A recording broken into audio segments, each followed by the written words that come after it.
So welcome to this latest installment of Strategy Ranch. And this time I'm not really looking at an article. I'm looking at something that you probably have read in strategy articles, but it's more of a model. And I'd like to explain that to you and show you how you could actually use this in your team in order to map out decision making in a change or make a strategy. So we'll start with two axes. The one axis is the level of agreement, and it runs as the higher you get, the less agreement there is. So at the bottom, there's complete consensus, and at the top, no one can agree on anything. And then we have another axis, and that is the level of certainty about how to tackle it or the technology we have or that kind of thing. So again, the low is we know exactly what we need to do, and high is no one has any idea. Maybe the technology doesn't even exist. So as an example, you're going to put two boards together and you say, I have a nail and a hammer. And everybody says, yes, we have to put the two boards together, and the nail and the hammer, everybody gets the technology, and you hammer that nail in and bang, Bob's your uncle, you're done. Now, with any sort of two axes matrix, okay, any consultant tool that's got only two axes, well, the old adage, all theories are wrong, some theories are useful, should be on the front of our minds. You can prove any damn thing with a two axes matrix. So we have to be a little bit careful. But I think there are some insights here from good old Ralph Stacey that can really help us if we're doing a strategic change, or we are, trying to get a better handle on how we need to make decisions about the challenges that are facing our team. So let's start here at the bottom. These are simple decisions. Everybody agrees, or nearly everybody agrees, and the technology with which to do it is really, really clear. So this is the realm of straight up and down, effective, efficient management. Just get the job done and you're finished. One mistake that we do make, though, is to try and take really complex issues and problems and try to pull them down into this little area of the simple. So we come up with simple rules. Now, it's not so bad. It's not bad to understand what are the simple rules that are driving issues within your team. For example, if you've seen flocking birds and you've seen them make these beautiful geometric shapes, well, how do they do that? It must be immensely complex. And if you look at, sort of all the different things that are happening, you could say, oh yes, very complex, but you can boil it down in a computer simulation to only 3 rules. So that does help us understand how the pattern is made a little bit better. But to do this and to try to do this for all the issues and challenges that you face, you're going to run the risk that you'll pull it down and pull it down and pull it down, and then you'll pick one thing. For example, in this organization, we only do the stuff that drives the share price. Well, if you've ever read any of Peter Senge and the organizational learning stuff that he did in the early 90s, well, that's a recipe for disaster. He has an example of a pilot who only looks at the fuel gauge. He's like, no, you need to look at a lot of gauges in order to get you and your passengers safely to where you're going. So it's tempting to try to find just a few simple rules. And if you can find them, fine. That may give you a handle on which to understand the problem better. But don't think that you're solving the whole thing because you've got a couple of pretty simple rules. Chances are the interaction of the rules is where the complexity actually comes from, and you're not really solving it just by understanding the simple rules. We go from the simple, and the next level is the complicated. And the complicated is Well, we're not really sure about the technology. Not everyone is in agreement, but we still, by, process of good management and getting people aligned here, managers can come in and kind of fix this. Yeah, it's complicated. And it's sort of the example I use of complicated and complex is building a 747 or flying a 747. And of course, if you're building a 747, you've got the blueprints and I give you a screwdriver and you could do it eventually, all right? Flying a 747 in sort of hurricane crosswinds and all the dials and things and all the things you've got to pay attention to, all the processes that have to be going on in your head simultaneously, wow, that is really complexity. And so that's the difference between complicated. It's straightforward. It's difficult because there's a lot to think about, but it's straightforward and we can do it, and we can do it with efficient and effective management. And complexity, where we need to have intuition here. We need to have a certain level of leadership, and this is where you do start to get into the leadership aspects. When is it complex? But we're not there yet. So with complicated, we're not really sure about the technology. We're not really sure. We're not certain about how to fix it. And we don't have complete agreement on what we should do and how we should do it and all of that. So, and then we move into this complexity area. And we're moving, and the higher we get, out here, we've got chaos. When nobody agrees on anything and we haven't got the foggiest idea about how we would solve it, that's the area of chaos. There you need a knight on a white horse to come in and say, we're going this way, and you just think, okay. Those are the moments when you really need somebody to say, everyone follow me now. Here, not only do we need leadership, but this is also the domain of diversity. And I don't mean that horrifying diversity of skin color and whether you're a man or a woman and that kind of thing. No. The promise of diversity is in perspective taking. Now, the biggest area of perspective taking, of different perspectives, is in how you think. If we can measure this with personality assessments. So getting people who think in different ways, and this is why, you get a multifunctional team. So you've got the purchasing people, you have the finance people, you have the operations people, you have the sales and marketing people, and they're bringing in perspective. And again, it doesn't have anything to do with the color of your skin.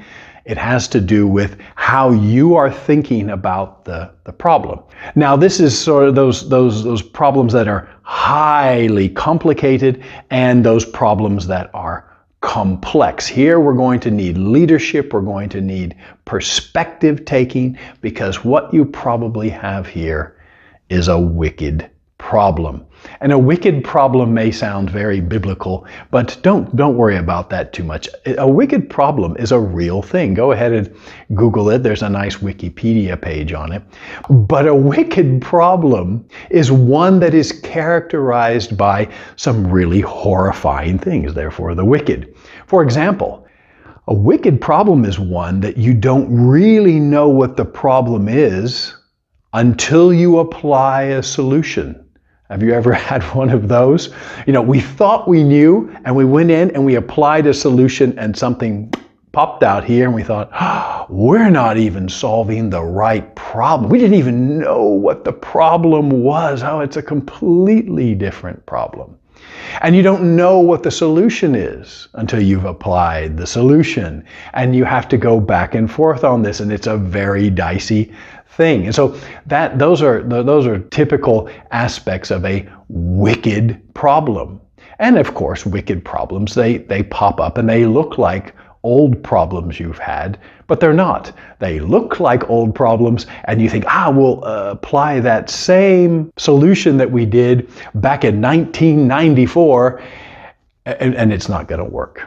Yeah, so here we are, we're in complexity. These are wicked problems. As we go in, we can't just go in and hope to hit a home run the first time. There's a lot of leadership to be had here, a lot of bringing in different perspectives, and that is where the leadership is most needed. And what you shouldn't do is try to drag all of that complexity down into simple rules. You may need to get some KPIs. You may need to say, what are the clear things we can measure here? But don't forget, you're messing here with complexity, and that changes how you manage people and your stakeholders. Okay, so we move from simple, where we all agree and we all are pretty certain about how to solve the problem, and we agree, hopefully, that we shouldn't always try to get back to that point, because that takes away the inherent complexity in many of the problems we have. If your problem isn't complex, don't complexify it. As the certainty and the agreement start to get a little bit wobbly, we don't have as much agreement, we don't have as much certainty, that this becomes a bit complicated. And here's where we start to see that management, efficient and effective management, starts to lose its efficiency and effectiveness. And now we're looking for more leadership. Managers doing things right, and leaders doing the right things. Yeah, so now we're in a higher abstract level of strategy, of ethics, of vision, of mission, and where we want to go, and what the right thing to do is. So we move from simple into the complicated, and as we move from complicated into complex, and of course way out here is just total chaos, so we don't want to be there. But as we move from complicated to complex, this is the area of leadership, and here we need the diversity of perspective taking, and that means you're probably dealing with wicked problems. So how would you actually use this in your team? Well, that's a really good question. Let's take a look. So my advice here is going to be to use something from red teaming. Red teaming are ways of looking at a problem from the outside and really getting bringing in the diversity of perspective. And this is very good, especially if you have introverts in your team, because it starts with introversion. So let's start there. So the actual name of the tool is called 1, 2, 4. But I can get ones in groups and I can get twos in groups, but very often I can't get the two twos. Yeah, that's the 4. And so I've had a group of 3, or we have a group of 7 in a team or something like that. So I call it 1, 2, more. Yeah, but we start out with one person, and that one person should be writing down the top 3 challenges, the top 3 issues for this team or this organization, and plotting them on the graph. How much certainty is there about how to approach it, the processes, the technology, etc., and how much agreement is in the team. Now, they may be wrong. They may say, oh, there's no agreement, and everyone else says, oh, there's lots of agreement. But this will sort of sift that out and say, okay, there's some people who think there's no agreement, there's some people who think there's high agreement, and then we start to get an idea, and we move closer to how much agreement there actually is. So first you go alone, and you write these things down. You've got your graph, and you put it on there. This is how much agreement I see on these 3 big issues, and this is how much certainty there is and how to tackle it. Do this for about 3 to 5 minutes, max. Then go into duos.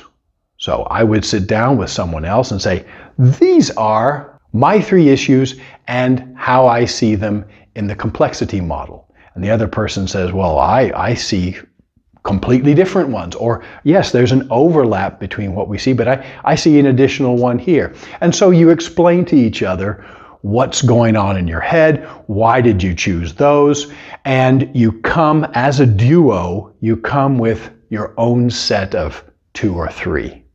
And these are 2 or 3 issues that you pretty much can agree on. So our duo comes with 2 challenges that are mapped onto this model. We hook up with another duo and we explain. And that group also comes to some idea about what are the most important things. So first phase, 3 to 5 minutes. Second phase, you probably need at least 10 minutes for them to have a good conversation. And the third phase, you're probably going to need at least 15 minutes. So pull out a good half hour, 45 minutes for this initial phase of getting everyone thinking on their own, thinking in pairs, and thinking in small groups about what the issues are.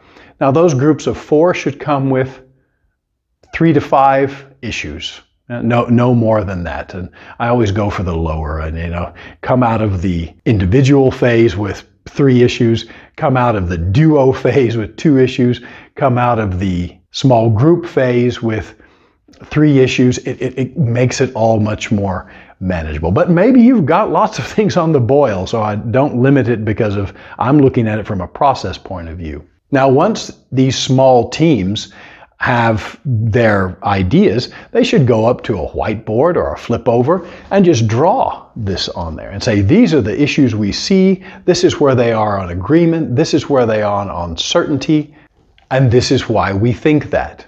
Now let's say you're in an IT company, and so you might have on agreement, you might have agreement about requirements, and on certainty you might have the technology. So you can go ahead and label these axes as you need to, what makes it more clear for you. So these are the requirements that we see. We agree the requirements, and we're not so sure about the technology. Or it's not clear what the requirements are, and we don't have the technology and we don't have access, so now you're in something that's much more complex. Now, once these small teams, let's say you have 2 or maybe even 3 of these small teams of 4 or 5 people come up and they're populating this graphic with the challenges and how they see them, you'll start to see some patterns. And after you've finished presenting all these things, give each person in the groups 5 points, each individual. So now we're back to individuals.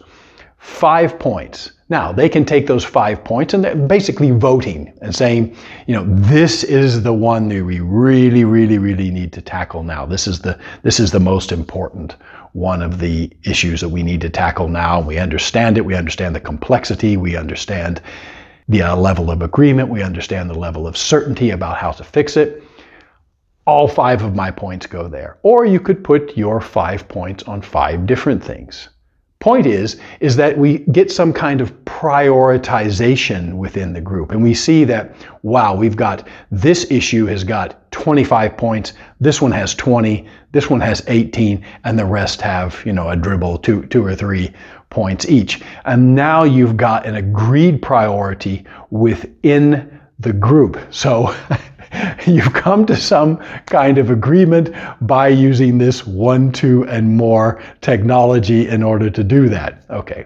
And that's a way you can take Ralph Stacey's complexity model and not only get an idea of what is complexity and what do we tend to do. We tend to try to make it too simple and not embrace or understand the complexity.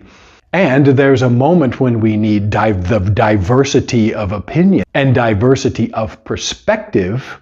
And there are times when we just need a manager to hammer out what we already know is the correct way to approach this problem.